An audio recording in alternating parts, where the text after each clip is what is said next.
Mucho se ha hablado sobre Apacigua, qué es, cómo nació, de dónde salió. Y en distintos momentos he tratado de explicarlo, de ponerlo en palabras, de darle una forma que pueda entenderse desde afuera. Pero la verdad es que hasta esta semana no lo había visto con la claridad con la que hoy lo veo. No porque no lo sintiera antes, sino porque a veces hay cosas que uno vive durante mucho tiempo, sin terminar de comprenderlo del todo. El fin de semana pasado me encontré en ese punto distinto. No era solo cansancio, era una mezcla de presión, de dudas, de números que no alcanzaban, de esa sensación silenciosa que aparece cuando empezás a preguntarte si tiene sentido seguir sosteniendo algo que, aunque amás, también pesa. Un día de estos, después de bañarme, me acosté en el suelo de mi closet, no como un gesto dramático, sino como quien necesita parar de verdad. Y ahí, en ese silencio, mientras pensaba cómo cerrar Apacigua, apareció algo que no fue un pensamiento común. Fue una frase clara, directa, sin ruido. Apacigua no es tuyo, Apacigua es mío. No fue una discusión interna, fue más bien una especie de revelación tranquila. Y en ese momento algo se ordenó. Empecé a repasar hacia atrás los momentos vividos, no desde la lógica, sino desde la memoria emocional. Recordé la sensación de llegar a ciertos espacios y sentir una presencia que no terminaba de ser mía. No era yo.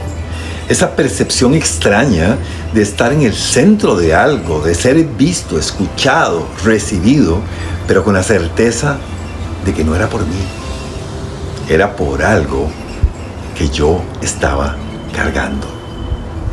Recordé cómo se abrieron puertas sin esfuerzo, cómo en pocas semanas todo empezó a crecer de una forma que no respondía a una estrategia clara. Cómo tantas personas encontraron paz en medio de todo lo que se estaba viviendo. Y entonces lo entendí sin tener que esforzarlo más. No se trataba de construir algo propio. Se trataba de sostener algo que me fue puesto en las manos. En algún momento he usado una imagen que nunca quise cargar de religión, sino de sentido. La entrada de Jesús a Jerusalén, montado en un burro.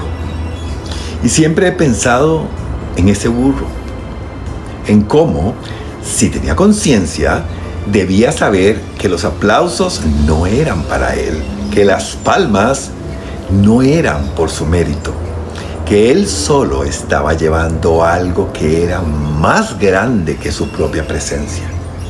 Y eso, de alguna forma, me toca, porque también siento que lo que se aplaude no es a la persona, sino a lo que se representa, la democracia, la institucionalidad, la calma, el intento de apaciguar lo que se desborda.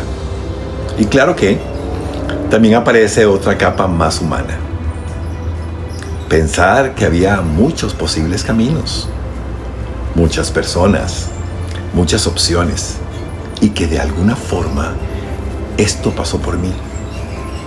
Y eso no es menor, no desde el ego, sino desde la responsabilidad, desde ese lugar donde entendés que el honor no está en ser elegido, sino en estar a la altura de lo que eso implica, en cuidar lo que se te dio, no como algo propio, sino como algo que no podés traicionar. Y en medio de todo eso, algo más pasó. Justo en los días en que sentí con más claridad que esto no era mío, empezaron a aparecer personas diciendo, yo te ayudo. No desde el compromiso forzado, no desde la obligación, sino desde una intención genuina de sostener esto juntos.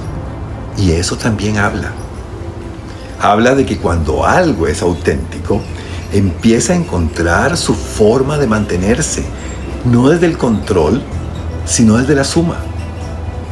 Tal vez no sabemos exactamente hasta dónde llegará todo esto. Tal vez no tenemos claro si lograremos todo lo que imaginamos. Tal vez no sepamos si esto va a impactar en la educación de una nueva generación o si logrará influir, aunque sea un poco, en la forma en que quienes toman decisiones se comporten. Pero si hay algo que empieza a insinuarse casi con timidez, es que esto no tiene por qué ser un esfuerzo individual, que tal vez, poco a poco, puede empezar a sostenerse entre varios.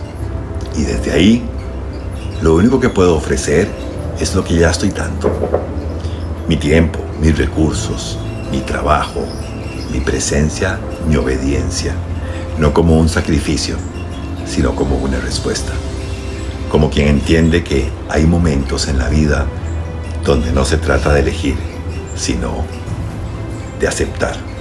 De estar disponible mientras se te considere digno de estarlo.